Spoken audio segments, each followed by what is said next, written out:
Eu gostaria de passar a palavra agora ao professor Carlos Henrique Tranjan Bechara. Ele é sócio do Pinheiro Neto, diretor da Associação Brasileira de Direito Financeiro, uma pessoa com certeza qualificada para estar falando aqui para vocês. E, professor Bechara, sinta-se à vontade. Só para trazer aqui para contexto, é o seguinte, até hoje saiu de novo isso na imprensa, eu recebi um WhatsApp. Da Constituição de 88 para cá, desde de outubro de 88 até hoje, nós tivemos 5,7 milhões de leis, decretos e normas complementares editados em âmbito tributário, seja federal, estadual e municipal, matéria tributária. Isso é um estudo do IBPT, Instituto Brasileiro de Planejamento e Tributação. Se a gente pegar esse número e dividir por ano, de 88 para cá, nós estamos falando de 190 mil atos normativos por ano, o que se transforma em 520 atos normativos por dia, e a gente divide por 24, dá 22 atos normativos por hora, né? Esse é o mundo do direito tributário que a gente tem que se acostumar quando entra nessa área, não tem jeito, né? 22 atos normativos por hora, parece aquela estatística de crime, né? Tanto de bala perdida, não sei o quê, é a mesma coisa. Aqui tem que ficar olhando para todos os lados, porque as coisas acontecem, então a gente está vivendo em eterna mutação. E essa que é a dificuldade de trabalhar com o direito tributário. Complexidade, para mim, é isso. Tá? Não tem como dizer que o nosso sistema não é complexo, porque ele se transforma o tempo todo. Mas hoje eu queria chamar a atenção para, como eu falei antes, para um outro aspecto, que a gente fala muito em Constituição Cidadã, a Constituição de 88, está fazendo 30 anos agora. Então, eu acho que de lá para cá, a gente veio se distanciando muito dessa ideia de Estado democrático de direito para entrar num Estado burocrático de deveres. E é isso que eu queria chamar aqui a atenção para a gente debater. A carga tributária do Brasil é alta? É alta. Não tem dúvida que ela não é baixa, mas está longe de ser uma das maiores do mundo. Ela é maior dos países do BRICS, certo? Mas não é a maior do mundo. Em compensação, em termos de burocracia, somos os campeões mundiais disparado, assim, várias piscinas na frente. Não tem nem comparação o que o Brasil representa com relação a custos de compliance. O que a gente entende por custos de compliance? É um termo muito utilizado. A tradução de custo de compliance seria custos para se cumprir a legislação tributária, atendendo-se todas as obrigações acessórias. É isso que a gente chama de compliance. Ou, em português mais simples, o que se paga para poder pagar os tributos.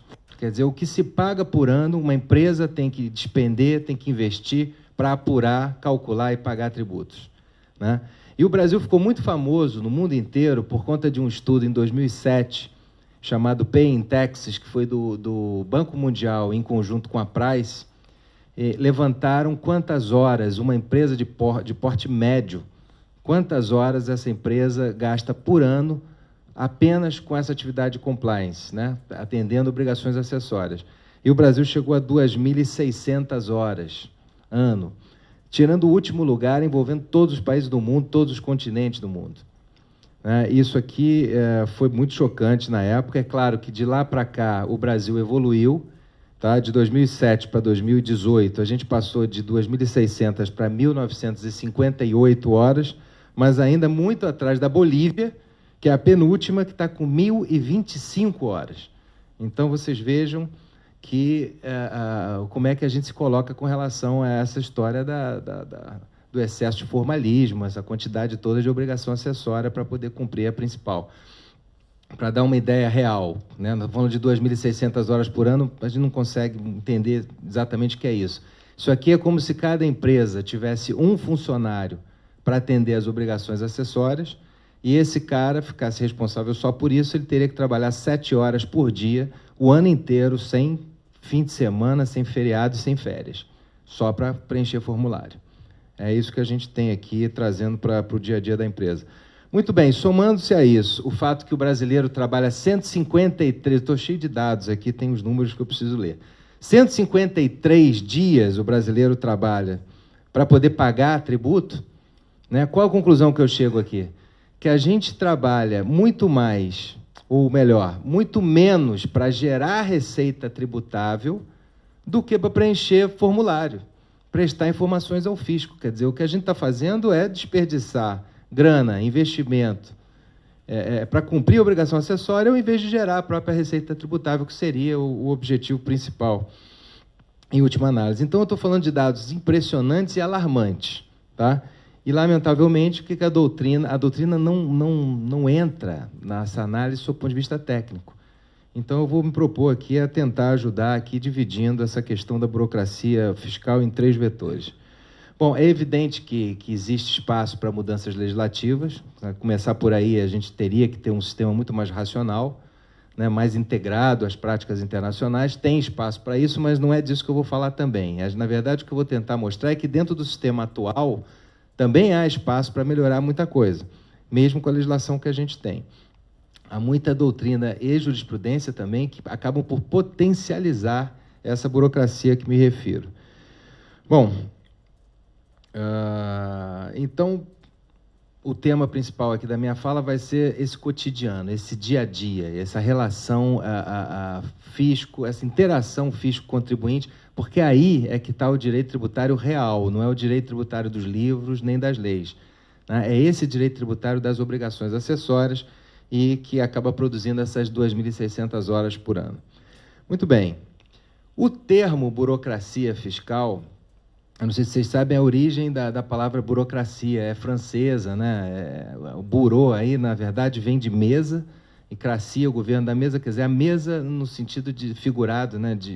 Que representa, mais do que nunca, o trabalho do funcionário público, né? Aquele que trabalha em gabinete, dentro de mesa.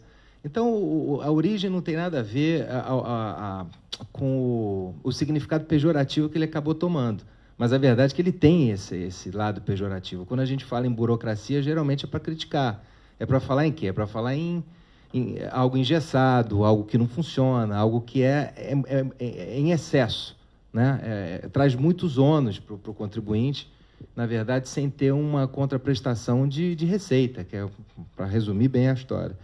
Então, nós, quando falamos aqui em burocracia, eu estou falando em apego à forma, a questão do formalismo, não é isso? Racionalidade, na verdade, não existe. Na verdade, o próprio objetivo da norma é colocado de lado, porque a burocracia olha para uma interpretação literal do texto e se prende à forma.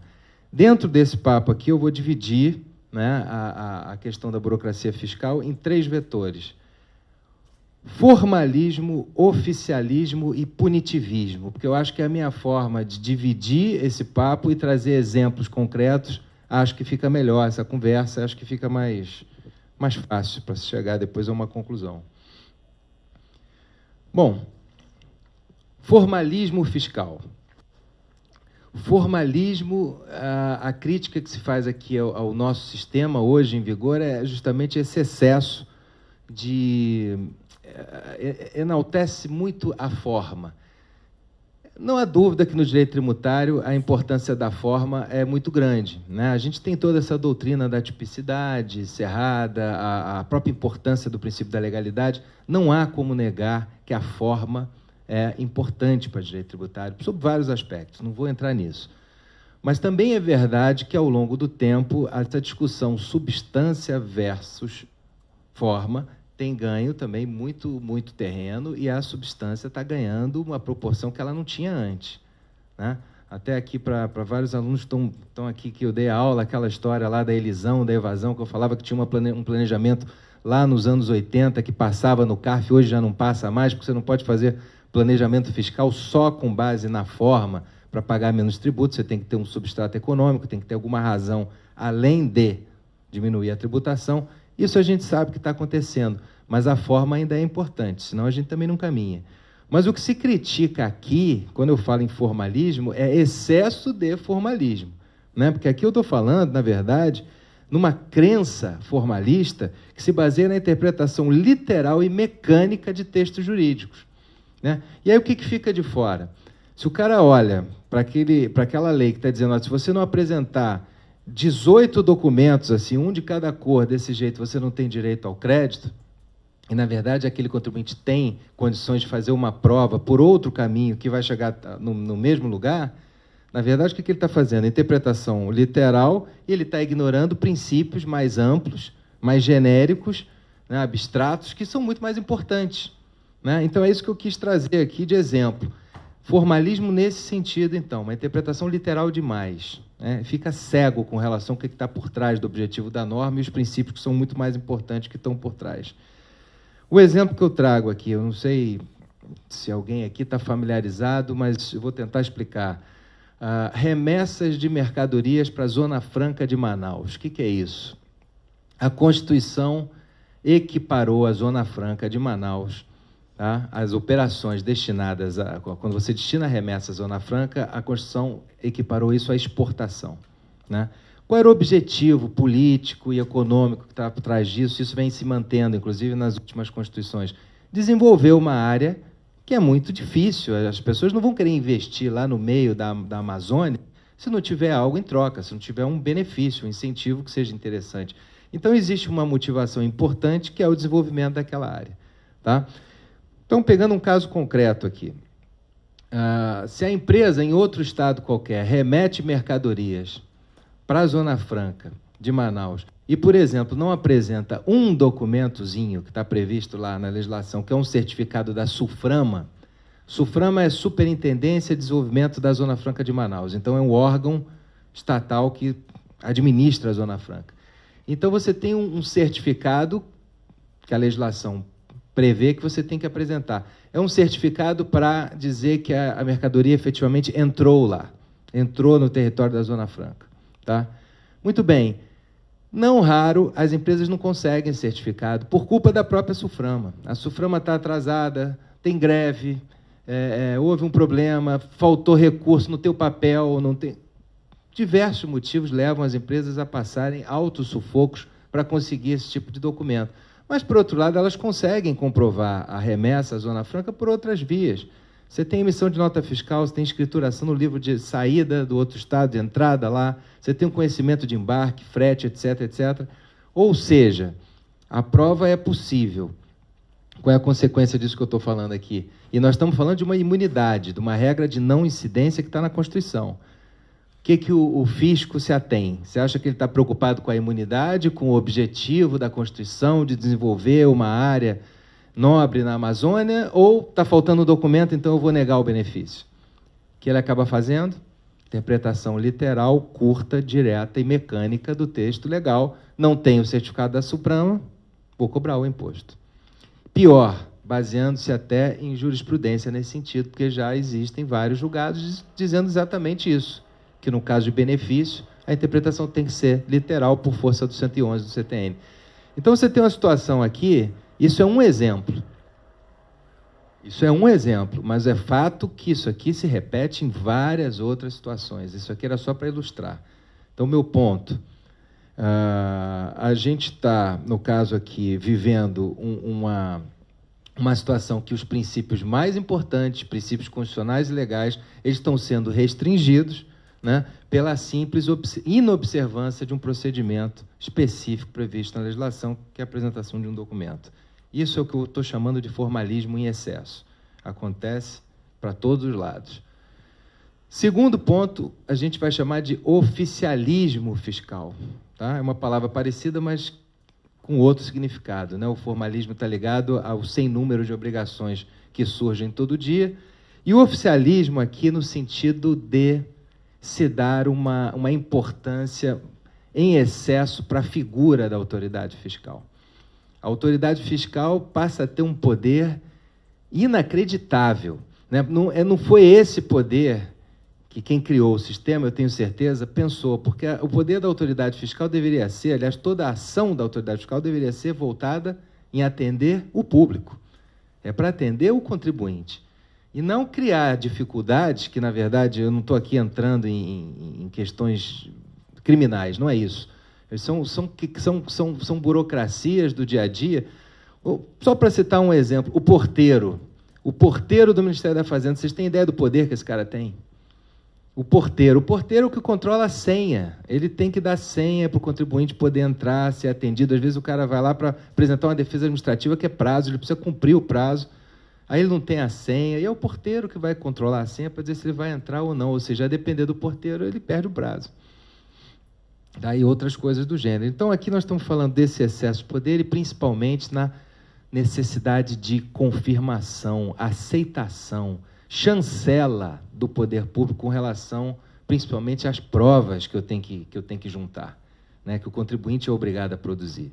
Esse que é o ponto aqui mais importante. Então, nós estamos falando, basicamente, até eu tinha feito uma brincadeira aqui que eu ia fazer com o Luiz Emílio, voltando à época dos selos fiscais, lá na década de 60, 70, o Walter já era estagiário, já tem alguma... vai lembrar dessa época, mas naquela época dos selos, eram selos coloridos que precisavam ser apostos nos documentos fiscais e o fisco só aceitaria aqueles documentos se tivesse o selo colorido, e cada cor representava uma coisa. Isso levou o Alfredo Augusto Becker, uma obra que é um clássico do direito tributário, a escrever um livro chamado Carnaval Tributário, né, que jogava os selos para cima e tal, virava confete serpentino. Mas o fato é que a gente saiu daquela fase dos selos coloridos para entrar numa época agora digital, que eu preciso digitalizar tudo, no formato que o fisco quer, tem que ser no conceito, sei lá, XP2, 4, senão ele não aceita. Né? Eu tenho que... O que eu botei aqui? Autorização prévia para emissão de nota fiscal eletrônica. Eu preciso habilitar créditos para depois pedir autorização. O fisco, então, tem que aceitar a habilitação e depois tem que aceitar o meu crédito para me deixar compensar. Né? O que mais? A digitalização no formato que ele quer. Então, a gente migrou dos selos coloridos para a burocracia digital. Não mudou nada. Aliás, piorou. Piorou, porque vocês não têm ideia do desespero que dá quando a gente não consegue protocolar um prazo pela internet, porque aquela porcaria não aceita de jeito nenhum, por causa de um documento que saiu do tamanho, sei lá, porque cargas d'água, a gente não consegue, aí tem que correr para o correio e fazer o protocolo pelo correio, porque é a última coisa que resta. Bom, então isso só aumenta a quantidade de regra e arquivos digitais e formatos X específicos. Essa questão de obrigação acessória é uma espécie de fetiche do fisco. É fetiche, isso, a administração pública tem fetiche. Ela vai aumentando. Quanto mais difícil, quanto mais complicado para o contribuinte, mais satisfaz o fisco nesse sentido. Né? E nós estamos falando aqui em direitos fundamentais, novamente, relegados a segundo plano. Estou falando de direito à defesa. Às vezes eu não consigo protocolar só porque eu não produzi o documento no formato adequado. Trazendo aqui para um outro caso concreto também, que eu procurei trazer um para cada. Existe uma discussão também muito grande com relação ao aproveitamento de créditos de ICMS sobre consumo de energia elétrica, no caso, só para pegar um caso só, o caso da indústria. Então, o que acontece? Você tem uma grande indústria com os equipamentos lá, funcionando, as torres, a produção funcionando a todo vapor. A energia elétrica que é usada por essa empresa, obviamente, a grande maioria é para o processo produtivo. Então, seria um insumo da produção e isso daria direito ao crédito de ICMS. Explicando aqui, por favor, né, de forma bem simplória. Só que não é 100%. Por quê? Porque tem o escritório. Tem o escritório do gerente que tem lá, que vai ter a luz, vai ter o ar-condicionado. Então, você não pode utilizar 100% desse ICMS. Tá? E o que acontece? O fisco, na hora que você vai tomar o crédito, ele exige que você faça um laudo técnico, você precisa produzir laudo contábil, laudo pericial, tem que chamar um cara que entenda daquelas máquinas, naquele segmento da indústria específico, e vai exigir que o laudo seja do INT, Instituto Nacional de Tecnologia, senão não aceita, ou da UFRJ, ou da Price, ou da KPMG, ou seja, grandes empresas de auditoria, senão também não vai aceitar. Isso significa muita grana, muito trabalho. Né? De novo, o fisco fazendo questão de que seja naquele formato que ele quer. Ele não abre a possibilidade, ele não abre a cabeça para outras maneiras de você comprovar isso. Isso é só para dar um outro exemplo. Qual seria uma solução aqui? Até baseada em alguns exemplos que já são usados há muitos anos nos Estados Unidos. Cria-se presunção. né? Existem tantas presunções, né? Quando o fisco quer, ele cria presunção, né? ICMS, substituição tributária, alguns outros. A gente tem, por exemplo, hoje em dia, o imposto de renda da pessoa física, você tem um sistema simplificado que é por opção do contribuinte. Ele pode fazer algo bem simples, lá joga tantos por cento da sua receita, aquilo vira uma dedução padrão e acabou, você não precisa fazer aquele todo detalhado. Aqui podia fazer a mesma coisa, né? Estamos falando de indústria, vai ser sempre ali batendo perto de 90% ali, ou sei lá, que seja 80%. Cria-se uma presunção. Olha só, 80% do ICMS da energia eu posso acreditar, 20% não. Acabou. Ah, mas a empresa vai ter 90%. Ok, não precisa respeitar a presunção, pode ser facultativo.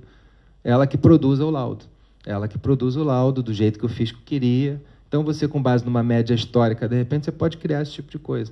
Também reproduziria isso para vários outros exemplos que a gente tem no dia a dia.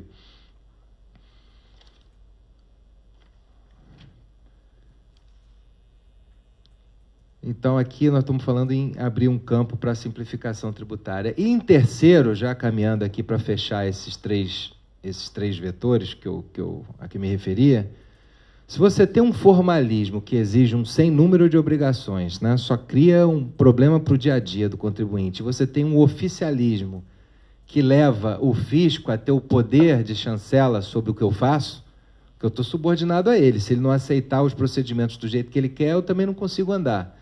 Só faltava o terceiro, que é o punitivismo, ou seja, se eu errar, posso errar qualquer coisinha ali, que não tenha nada a ver, relação nenhuma com o valor a pagar do tributo, por exemplo, multas muito gravosas, multas muito altas, que são previstas nessa legislação de obrigação acessória, com o objetivo de prevenir, mas acaba não virando prevenção.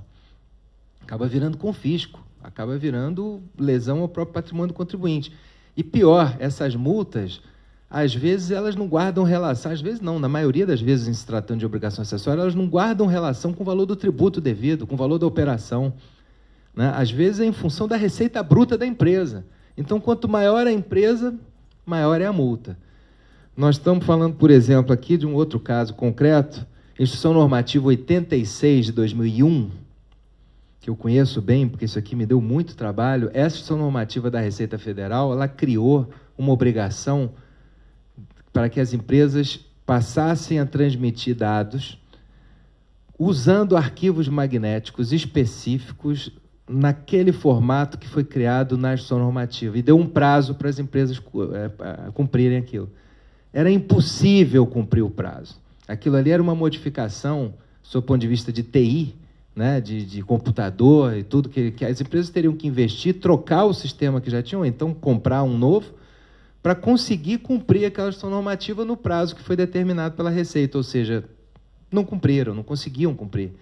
Sabe qual era a multa? 2% sobre a receita bruta da empresa.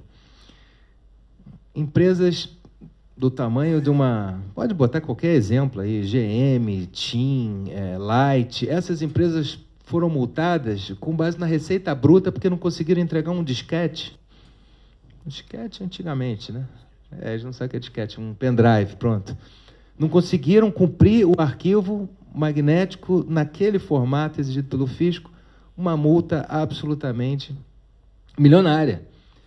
E pior, você acha que é fácil ganhar isso no judiciário? Não, não, você não consegue porque está escrito, a previsão da multa está lá. Então, até nesse sentido, a gente precisa evoluir muito, porque a jurisprudência que existe com relação à multa, ela vai, no máximo, aquela discussão se ela é confiscatória ou não, e nos casos em que as multas, é aquele percentual em cima de valor de operação. Então, até onde eu vou, o Supremo fixou algum tipo de limite com relação à multa, no máximo de 100% do valor da operação, que foi o que o Supremo andou pontuando. Então, você tem uma carga sem nota fiscal e tal, e aquilo ali é pego, sobre o valor do imposto, né? Ou do imposto, né? Da operação. Acho que é da tributação. 100% daquele imposto vira multa no máximo, senão é confiscatória. Agora, nessa situação da IN aqui, não tem previsão, não tem jurisprudência, porque não tem operação, né? Então, qual seria o resumo da ópera aqui com relação a esse ponto? Deveria haver uma revisão geral com relação a esse sistema de sanções. Concluindo, devo estar no tempo, não estou? Concluindo, e a ideia que eu queria trazer para depois a gente debater, a gente pode, depois de ouvir os colegas, a gente discute aqui. Olhando para essas 3 vertentes aqui, né, para fixar o conceito, formalismo como um apego em excesso, aplicação irracional de regras, preponderância da interpretação literal sobre qualquer outro sistema de interpretação, né?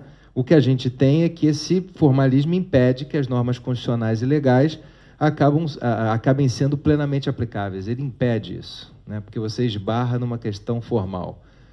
2, o oficialismo, né? Baseia-se no primado do ato da autoridade como lastro de validade dos atos do contribuinte, né? Então, esse oficialismo acaba tornando o exercício de direitos dos contribuintes uma prática subordinada à chancela do fisco. Você está sempre preso a essa chancela, senão você também não consegue gerar a sua empresa, né? E aqui, destaque para a onerosidade que isso representa, né?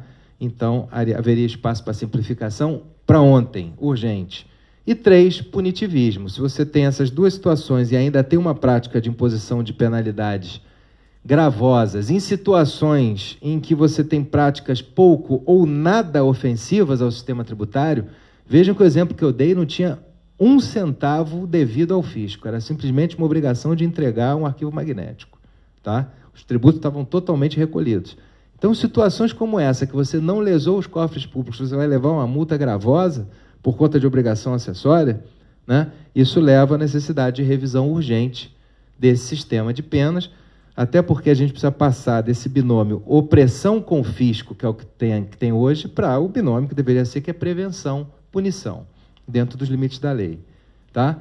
Resumindo, como eu falei lá atrás, eu queria o Estado democrático, né? Todo mundo queria, né? A Constituição era isso, não era a Constituição Cidadã, 88. A gente está no ano de 30 anos, é o 30º ano da Constituição, então vários eventos estão saindo, principalmente no segundo semestre. O Walter vai organizar um lá em Minas Gerais, em setembro, em função disso, 30 anos. Então, a gente está refletindo bastante sobre isso. É Estado democrático de direito ou o Estado burocrático de deveres? A gente está engessado. As coisas não estão andando. E, para andar, o que eu proponho é isso. A gente precisa refletir, tem que começar a discutir mais esses temas, partindo para uma simplificação, num sistema de penas mais razoável, porque não é todo contribuinte que é bandido, muito pelo contrário. Né? O sonegador tem que ser punido. Não estou defendendo nada disso aqui, estou defendendo o sistema, a simplificação do sistema. Tá? Senão, a gente vai continuar motivo de chacota pelas 2.600 horas. E é isso aqui que a gente está propondo aqui que seja mudado. Obrigado. Ou seja, só se busca efetivamente justiça tributária quando você se aprofunda nos casos concretos. Então, a gente não está falando aqui de complexidade da própria norma, nem complexidade do que é capacidade contributiva, etc. O que está se falando é a complexidade do sistema. O sistema brasileiro, ele criou, por algum motivo, ou por alguns motivos, uma complexidade de se entender, de ter transparência, que levou ao caos tributário que a gente está hoje. E aí eu acho que o seminário é muito bem colocado, vou até copiar alguns temas aí para o Congresso da BRADET, porque, de fato, o sistema brasileiro ele é complexo, ele é injusto e ele é inseguro, né? E, na verdade, são esses 3 grandes motes que o seminário vai ter nos próximos dias. O que me assusta, primeiro, é o nosso grau de litigiosidade. Quer dizer, antes de discutir por que tem tanto formalismo, por que tem tanta punição no sistema tributário, por que o Brasil, em todas as áreas, e de forma muito gravosa no direito tributário, tem um grau de litigiosidade tão grande, né? Por que qualquer assunto tributário deságua no judiciário com milhares e milhares de ações? Isso é algo que eu venho pensando há muitos anos. Quais que seriam essas razões? O que nos levou a transformar o direito tributário brasileiro em único no mundo inteiro?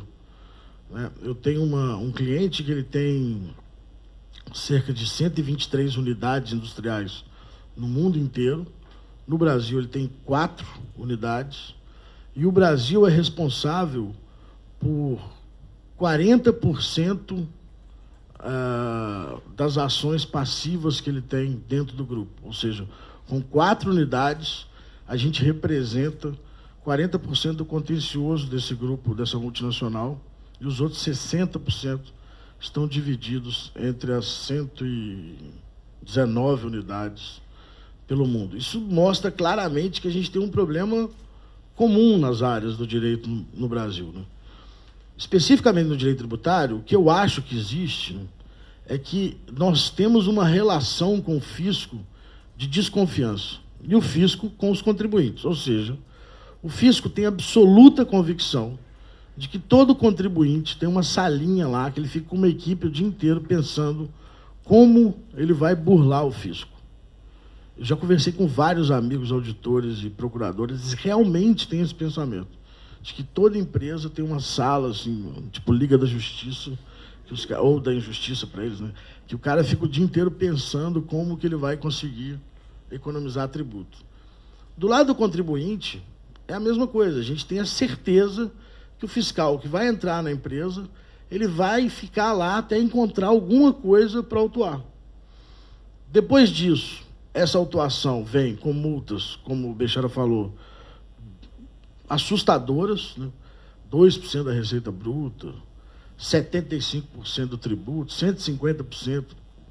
Às vezes eu sou autuado pelo mesmo fato 2 vezes, isso é muito comum. Dupla punição, que é uma coisa que a teoria geral do direito já não admite desde sempre, mas no direito tributário é muito comum.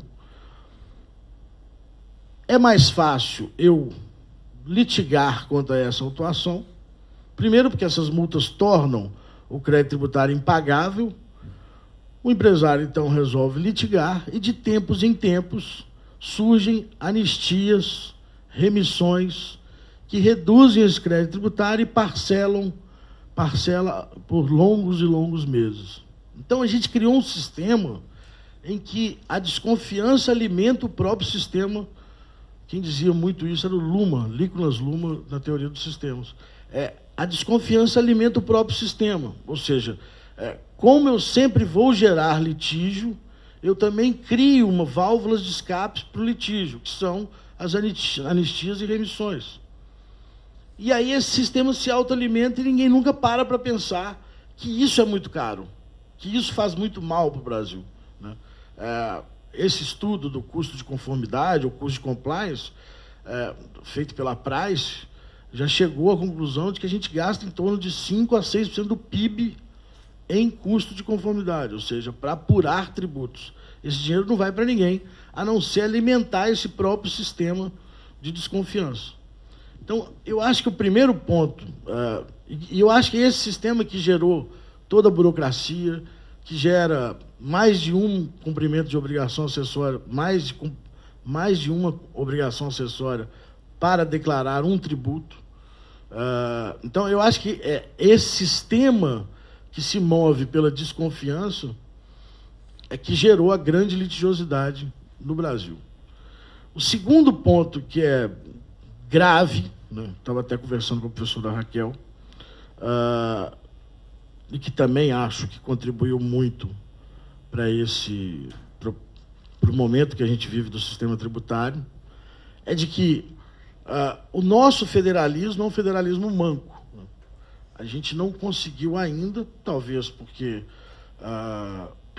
nós somos muito novos nesse regime democrático, nesse regime do Estado de Direito, a gente não conseguiu construir um federalismo autêntico. Por que do federalismo? O federalismo se justifica porque ele seria um dos instrumentos de manutenção da democracia, ou seja, estados como o Brasil, que tem uma democracia ainda muito nova, muito fraca, né, que passou por alguns regimes ditatoriais, o federalismo seria ideal porque a vigilância da democracia não se daria somente entre os 3 poderes, judiciário, executivo e legislativo, mas também entre os entes da federação, na medida em que os estados poderiam formar contrapontos em relação à União, vigiando um eventual regime autoritário. Nada disso aconteceu. Se a gente olhar para o lado da União Federal, houve uma concentração de receita absurda, né, nesse sistema absolutamente deturpado. A professora Raquel vai falar aqui das contribuições, que viraram um sistema tributário meio paralelo, autônomo, dobrou o sistema, quer dizer, hoje nós temos 2 sistemas tributários, uma concentração e uma invasão de competências da União em vários signos de riqueza que estavam reservados a estados e municípios, e do lado dos estados e municípios, uma guerra fiscal sem fim. Eles não se uniram em torno de um objetivo, pelo contrário, eles se perderam ao longo do tempo, brigando entre si e não fazendo um contraponto contra a União, que é hoje o que mais se estuda, tanto na Alemanha como nos Estados Unidos, de que o federalismo, na verdade, tem como justificativa moral a democracia. O papel do federalismo seria vigiar a democracia e evitar a concentração de poder. Para se ter uma ideia, a Constituição de 88 agregou ao imposto estadual, até então chamado de ICM, agregou algumas riquezas extremamente relevantes, né? Telecomunicações, antigamente se não se tributava no ICM o minério, transporte interestadual e intermunicipal, e mesmo assim a receita do ICMS hoje é a mesma receita em termos reais do que se tinha antes de 88. Quer dizer, houve se pensar em termos reais, uma queda absurda, porque eu agreguei várias riquezas e mesmo assim a minha receita se manteve estável. Isso por conta da guerra fiscal. Os estados, na sede de atrair investimentos, começaram a conceder benefícios fiscais, além de inconstitucionais, por óbvio inconstitucionais, porque tinha que se aprovar por unanimidade no CONFAS, que é a reunião dos secretários da Fazenda, mas além de inconstitucional, benefícios fiscais impagáveis. Então, um Estado atraía diversas empresas para lá, prometendo mundos e fundos, e não conseguia cumprir, obviamente, porque não tinha nem estrutura ou capacidade para isso, né? Então, começou-se uma briga entre os estados, em que eu reduzia a receita, uma concentração absurda na União Federal, e aí cada um precisa sugar um pouco para manter a sua máquina. Não estou nem falando dos outros problemas de manutenção do Estado, que aqui não seria só no direito tributário, seria no administrativo e hoje, infelizmente, também no penal. Então, você tem um federalismo também manco. Então, excesso de litigiosidade, um federalismo manco, uma ausência de confiança nessa relação fisco-contribuinte. E, por fim, pelo menos nas 3 considerações, o que foi a Carta de 88? Né? A Carta de 88 era a grande consagração da democracia, do Estado Democrático de Direito, das garantias individuais e sociais. Mas nós não conseguimos, no Judiciário, uma interpretação, principalmente, não sei se principalmente no tributário, mas é o que eu conheço, uma interpretação sistêmica do direito tributário. As interpretações dadas à matéria tributária de 88 até hoje são extremamente erráticas. Não se tem uma linha de condução razoável ou uma argumentação plausível para as decisões em matéria tributária perante o judiciário. São extremamente erráticas, são extremamente contraditórias. Isso, obviamente, volta ao tema anterior e aumenta a litigiosidade, ou seja, na medida em que eu não sei o que o judiciário vai decidir, eu não posso tomar uma decisão de simplesmente pagar ou não pagar o tributo. Eu terceirizo a minha decisão, entregando ao judiciário mais uma demanda e falando, decida, e aí o que decidir eu vou seguir. Quer dizer, eu aumento ainda mais aquela relação de desconfiança. Você estava falando de energia elétrica, eu lembrei, tem uma portaria do Rio de Janeiro que saiu agora, no começo do ano, sobre essa questão de energia elétrica, que é o seguinte: a Lei Complementar 87 diz que a operação interestadual de energia elétrica não terá incidência do ICMS desde que destinada à comercialização e industrialização, diz a Lei Complementar. E lá embaixo, no artigo 33, inciso 2b, Eu acho que eu chutei o artigo, mas tudo bem. Depois vocês confirmem. Mas é isso mesmo. 33.2b diz que a energia elétrica, nas relações comuns internas do Estado, darão direito ao crédito quando destinada à industrialização. O termo industrialização, na mesma lei, está em 2 artigos. Nesse artigo 3º, da não incidência, e no artigo 33 do creditamento. A mesma palavra. Os estados, o Estado do Rio de Janeiro fez isso numa portaria recente, mas Minas fez isso, Espírito Santo, São Paulo e tantos outros, Bahia. Os estados dão interpretação diferente à palavra industrialização na mesma lei. Para o artigo 3º, a interpretação dos estados é de que industrialização é só quando a energia é usada como matéria-prima, ou seja, nas indústrias eletrointensivas, alumínio, por exemplo. Nas demais indústrias, como a siderurgia, como ele não é usado como matéria-prima, apesar de ser essencial, ele não teria essa não incidência do artigo 3º. Mas lá no artigo 33, a interpretação de que industrialização é algo lato sensu, ou seja, destinado ao seu parque industrial. Se nós não conseguimos dar interpretação a uma mesma palavra, na mesma lei, uma única interpretação, o que dirão vocês sobre esse excesso de normas? Então, vocês imaginem o grau de criatividade de quem lida com direito tributário. Ou seja, na mesma lei, a mesma palavra, 2 interpretações. Imaginem na Constituição, cujo capítulo tributário tem mais palavras que a Constituição americana inteira. Imaginem o tanto de interpretações que surgiram em decorrência desse longo texto constitucional. Toda a matéria tributária, isso é incrível, passa pelo STJ, passa pelo Supremo. Qualquer matéria tributária. Porque saca-se da Constituição princípios implícitos e explícitos. Um texto longo, um texto que tentou esgotar a matéria tributária nele próprio, e piorou, porque aí você criou a possibilidade de tudo ser discutido na Justiça. E, na verdade, eu estou voltando sempre para o mesmo ponto. Né? Se vocês verificarem, a gente está sempre dando novas razões ao mesmo ponto.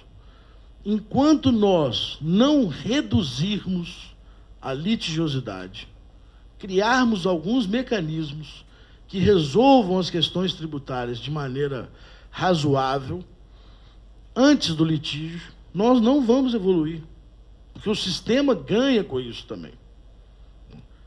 Eu vou dar um último exemplo para encerrar minha fala.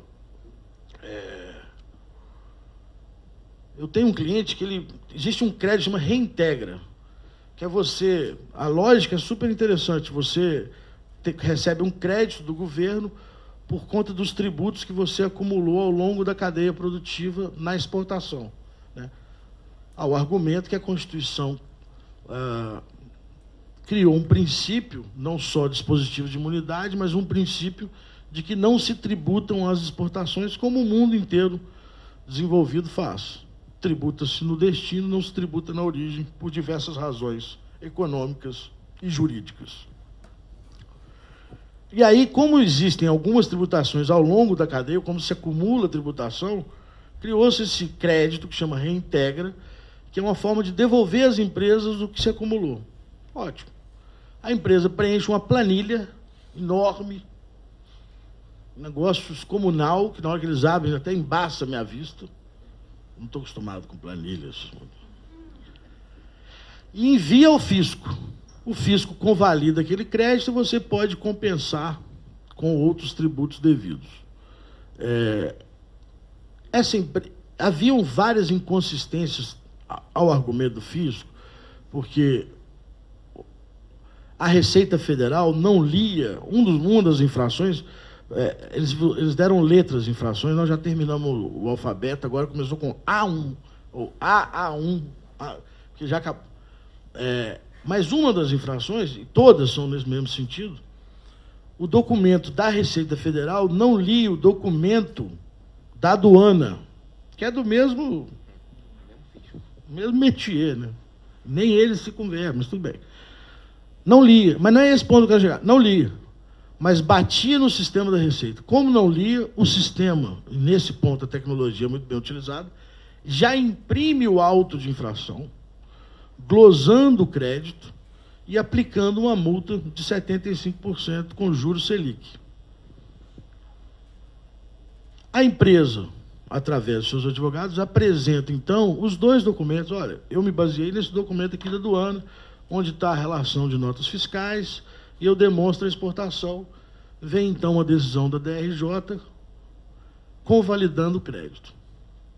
Ou não, ou negando, indo para o CARF, depois judiciário, com o custo de carta de fiança de 4%, 5% ao ano daquele crédito. O que eu quero dizer para os senhores é o seguinte: se o fiscal ou a fiscalização, a culpa não é do fiscal, pessoa física, é do sistema, se a fiscalização tivesse um momento em que ela chamasse a empresa e falasse assim: a sua planilha não bate, me apresente os documentos, apresentariam os documentos e não teria auto de infração.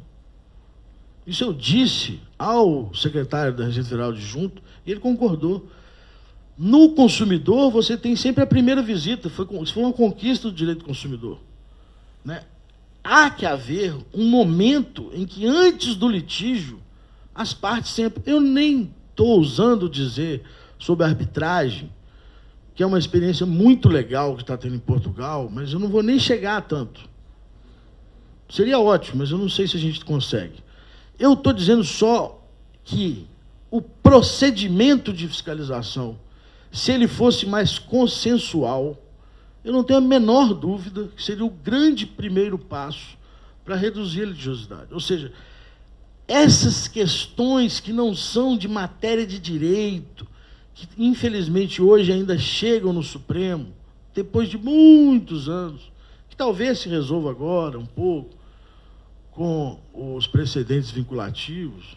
Afinal de contas, o Supremo vai julgar rapidamente toda a matéria tributária, segundo a doutora Raquel acabou de me contar, que vão julgar tudo esse ano.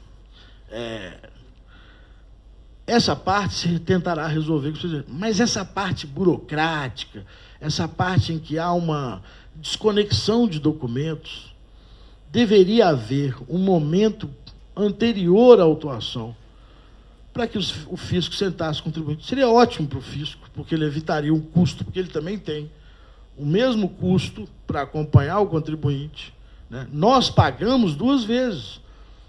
Vejam, para encerrar, já passei, para encerrar, nós pagamos 2 vezes, porque quando a empresa diz que tem esse custo de conformidade, os senhores não tenham dúvida que isso é repassado no preço. E nós pagamos no consumo. O Brasil tem uma tributação essencialmente sobre consumo. Então, quando a empresa tem um custo alto com apuração de tributo, isso não sai da margem de lucro só do empresário, pelo contrário, sai da margem de lucro quando ele não tem mais condições. Mas, na medida do possível, ele repassa ao preço. Essa é a economia de mercado. E nós pagamos. E aí, tem um outro time do lado de lá, lotado de gente também, que gasta-se muito para fiscalizar essa galera de cá que gastou muito para apurar, que é a máquina fiscal. E a gente também paga por ela, porque quem sustenta o Estado somos todos nós também. Então, isso é ruim para o cidadão. O tributo, além de injusto, ele é caro. E ele, sendo caro, repercute na sociedade. Então, eu acho que o caminho não é abrir mão de direitos que foram conquistados na Constituição de 88. E nem tampouco pararmos de discutir a complexidade da norma que leva à efetiva ou justa tributação, mas a redução da complexidade do sistema através da redução da litigiosidade, eu não tenho a menor dúvida que é o único caminho que nós podemos tomar. Eu creio que não poderia faltar aqui uma abordagem relativa às contribuições dentro do sistema tributário nacional, né?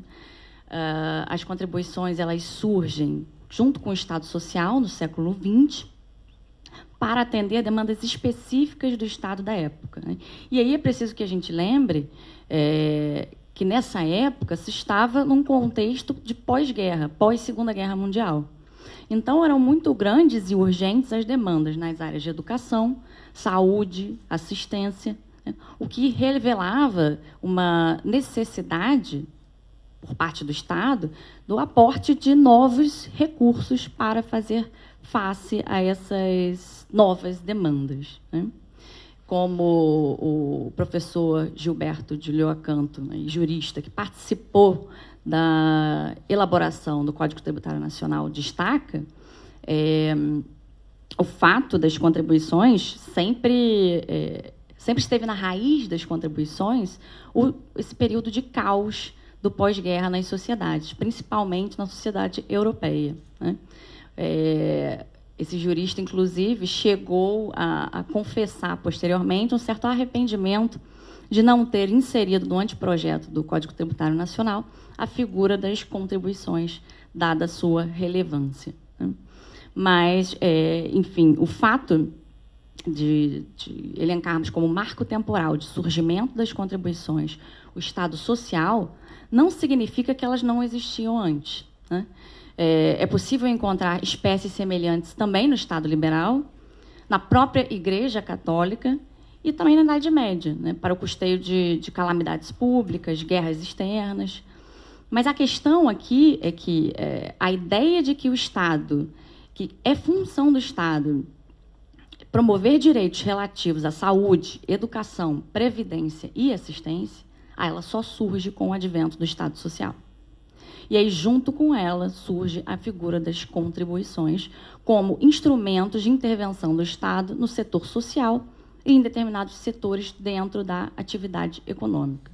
E aí eu pergunto, por que não custear essas novas atividades através de impostos, que eram tributos já existentes à época, né? Por que não fazer assim, né? Primeiro, porque não havia ainda uma integração completa entre os modelos de Estado, entre o modelo liberal e o modelo social. Então, era muito difícil conseguir impor um ônus financeiro a toda a coletividade que dissesse respeito a uma despesa específica, nitidamente atrelada a um determinado grupo beneficiado. Esse é o primeiro ponto. E o segundo ponto, né? Essas contribuições, elas inicialmente surgiram à margem do direito tributário e à margem do próprio orçamento fiscal, o que, de certa forma, facilitou a sua instituição e a majoração das espécies já existentes, além da propagação da ideia de que aqueles recursos já nasceriam carimbados, né?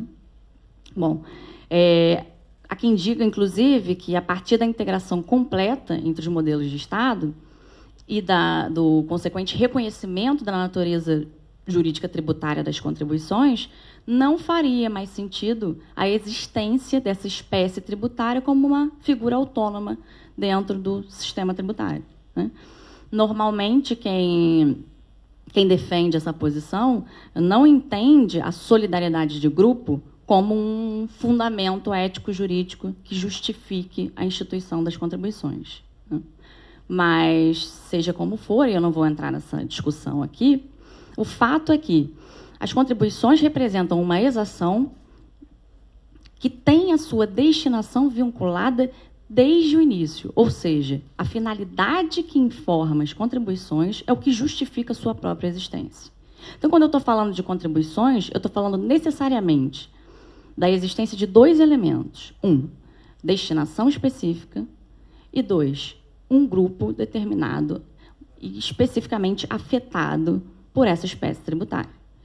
E um grupo que não corresponde a toda a coletividade, via de regra, né? Ou deveria ser assim, ao menos, né? Em relação a isso, não há dúvidas em doutrina. Eu tenho que ter uma destinação e um grupo afetado, tá? E percebam que as espécies tributárias e também o próprio direito tributário, eles vão sendo moldados a partir da evolução do Estado e a partir da evolução do papel do Estado dentro da sociedade, né? E como isso ocorreu aqui dentro do Brasil, né? O Brasil também sentiu os reflexos do Estado Social no século XX e essa necessidade grande, né, de aumentar a arrecadação sem, ao mesmo tempo, gerar descontentamento na sociedade.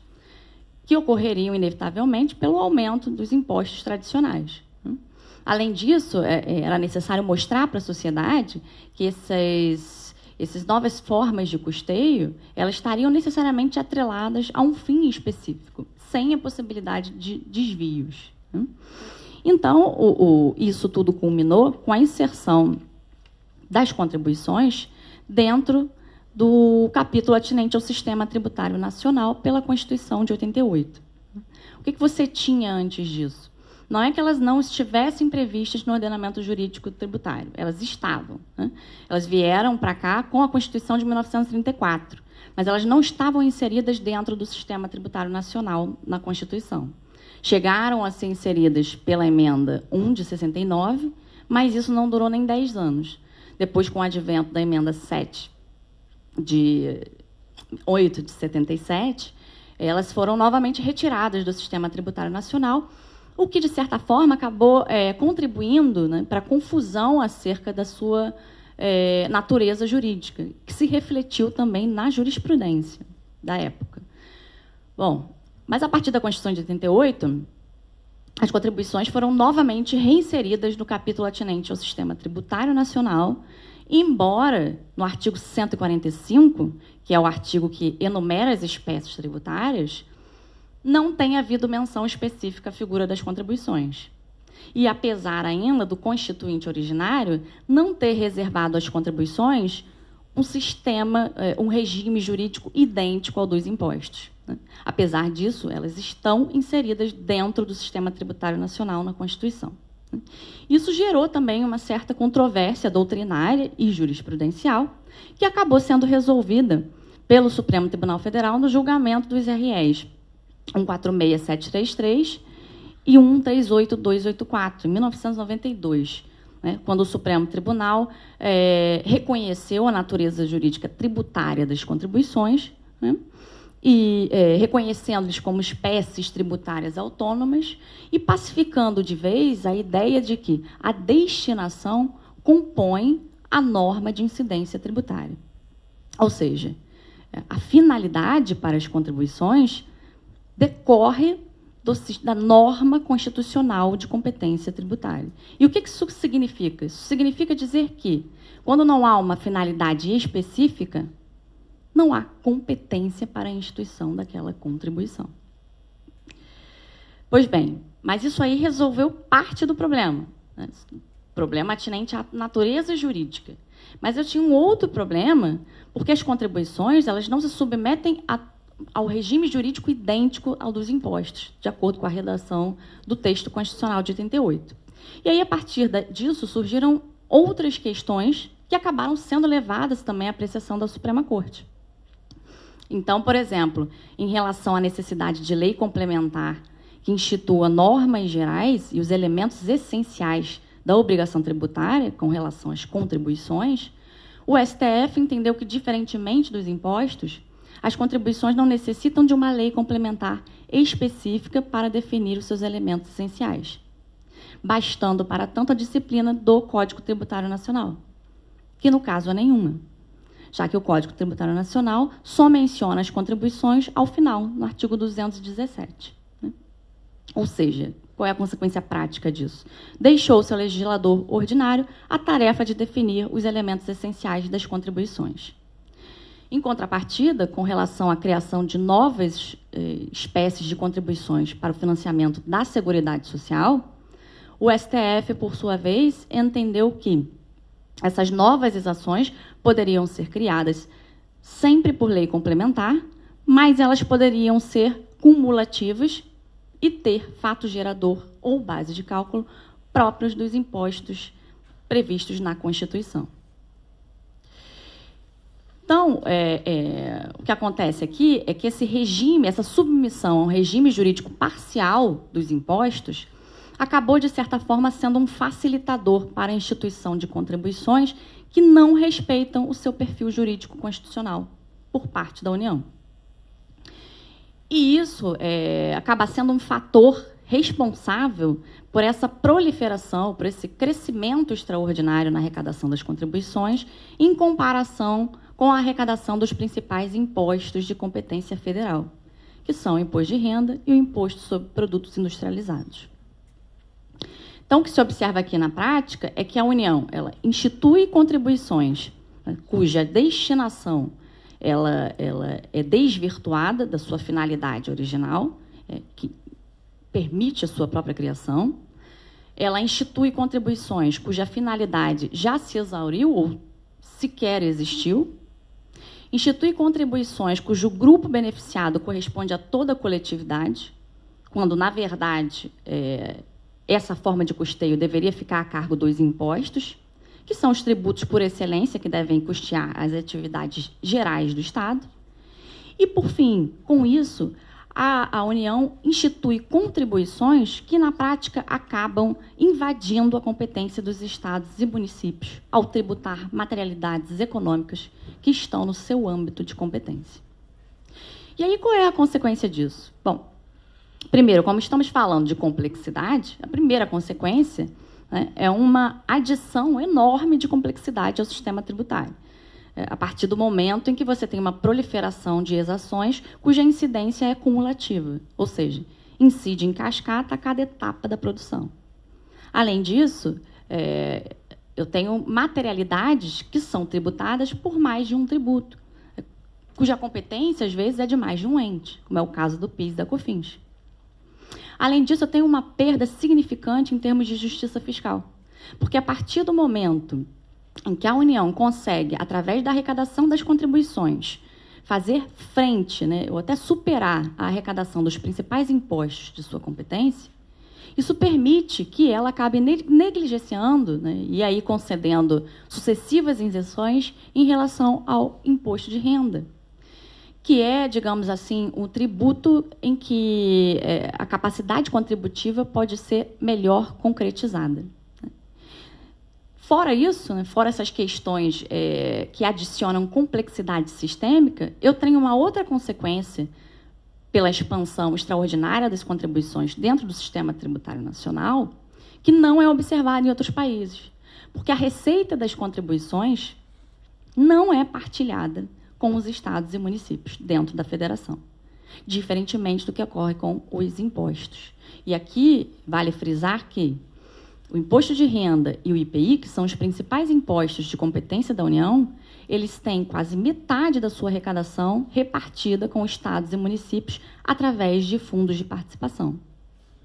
Então, quando a União ela prefere a arrecadação via contribuições, que muitas vezes não respeitam seu perfil jurídico constitucional, relegando, né, ou negligenciando a arrecadação do imposto de renda e do IPI, ela está, de certa forma, contribuindo para o desequilíbrio do Pacto Federativo.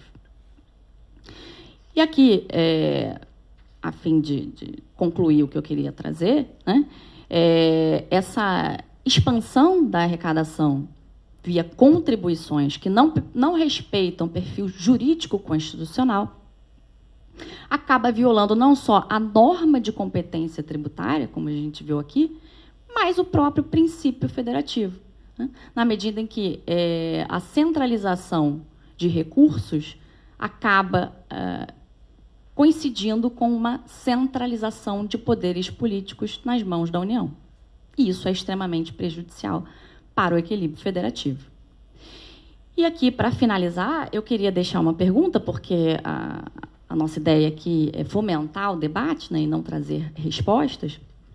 Eu pergunto, se essa política da União Federal, né, de preferência do incremento da arrecadação via contribuições, em detrimento dos principais impostos de sua competência, viola a norma constitucional de competência e o próprio princípio federativo, por que, então, o Poder Judiciário tem relutado tanto em reconhecer a inconstitucionalidade dessas contribuições que não observam o seu perfil constitucional? Era isso que eu queria deixar para vocês hoje. Bom, depois de tantos qualificados profissionais falando sobre o direito tributário e sobre a complexidade do sistema tributário, eu não tenho como negar que o sistema tributário atual ele precisa de uma reforma. E aí, quando nós falamos de uma efetiva reforma tributária, é importante a gente lembrar que em todos os momentos em que a sociedade passou por graves crises econômicas, houve, posteriormente, uma reforma tributária.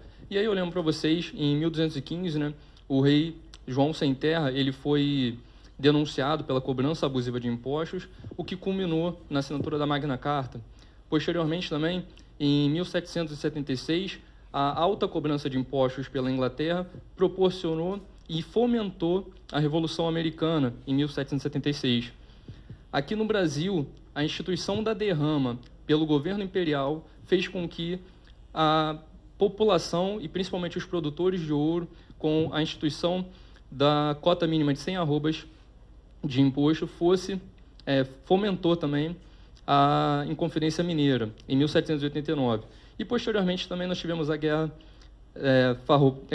dos Farrapos, né, em 1835, devido também à pouca tributação externa dos produtos concorrentes do charque e do couro e pela alta tributação do charque e do couro no Brasil.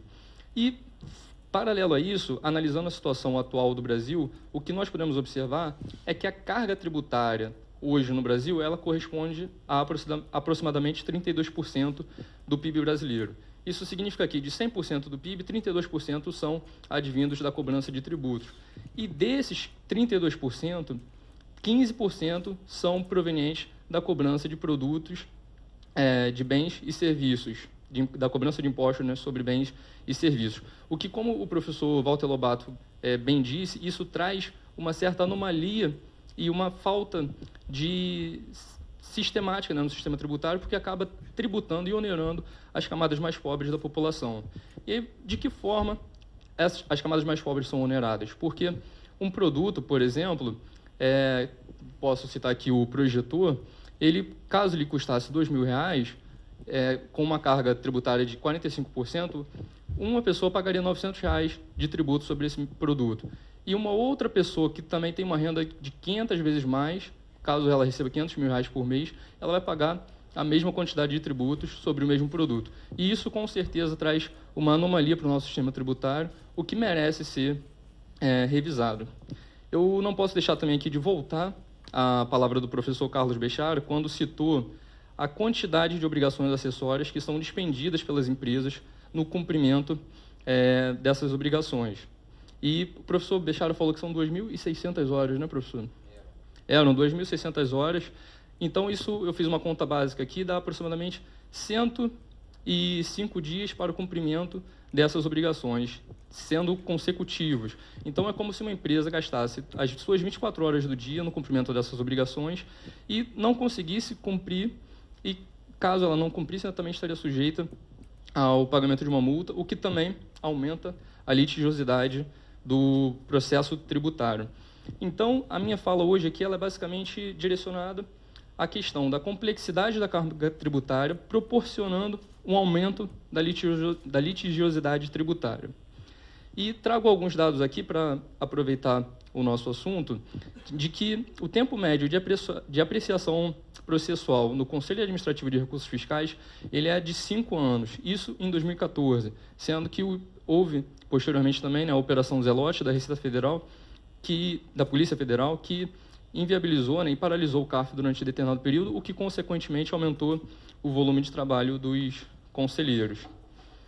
E, paralelo a isso, não só no direito administrativo fiscal existe essa alta litigiosidade, mas também quando a gente parte para o processo tributário judicial, existe também uma alta complexidade e uma alta litigiosidade tributária. E o grau de julgamento, né, o tempo médio de julgamento do processo na Justiça Federal é de aproximadamente 7 anos e meio. Então, se nós formos somar os 5 anos médios de discussão de um processo administrativo, mais os 7 anos e meio de uma discussão em âmbito judicial, nós vamos ter, no mínimo, aí 12 anos e meio de discussão tributária. E isso, consequentemente, gera uma incerteza muito grande, não só para o contribuinte, mas também para os investidores externos. Imagina, nos coloquemos na posição de um investidor externo, como que ele teria condições de investir sabendo que um tributo ele é devido ou não e que, para que ele fosse devido ou não, é necessário que exista um julgamento de aproximadamente 12 anos. Isso, com certeza, traz uma insegurança jurídica e afasta os investidores do Brasil. E não só o tempo médio de duração do processo na Justiça Federal é de 7 anos e meio, mas eu trago dados aqui também do Tribunal de Justiça do Rio de Janeiro. A taxa de congestionamento da execução fiscal é de 96%. Isso significa que de 100 processos que entram na Justiça Estadual, apenas 4% são julgados. E, obviamente, isso traz não só uma falta de arrecadação para União, Estado e município, mas também traz um alto custo de manutenção desses processos na Justiça Estadual e também na Justiça Federal. E aí, se nós pararmos para pensar, o processo tributário, hoje, ele corresponde a aproximadamente 38% dos casos pendentes no Poder Judiciário. Isso significa que, de todos os processos que existem hoje em julgamento, 38% são relacionados ao direito tributário, o que, consequentemente, traz e fomenta também um alto custo para manutenção e para discussão desses casos, o que muitas vezes não vão ser recuperados no caso de uma cobrança de execução fiscal.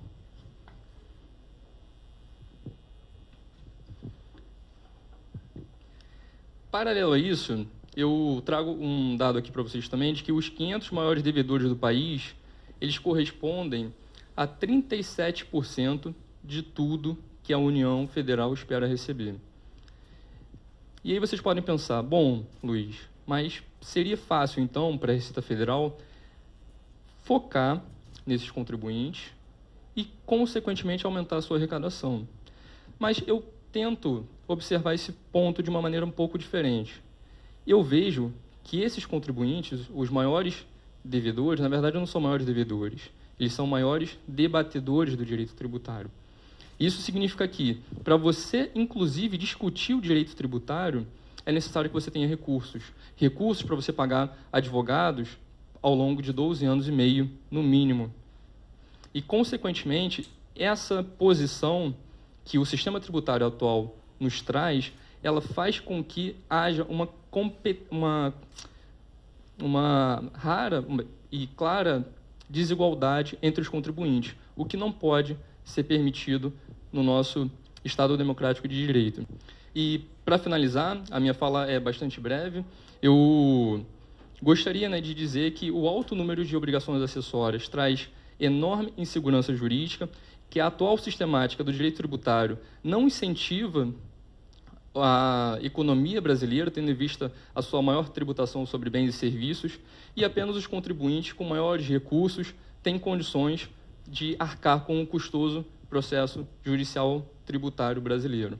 Muito obrigado à presença de todos, muito obrigado também à nossa mesa, foi um prazer.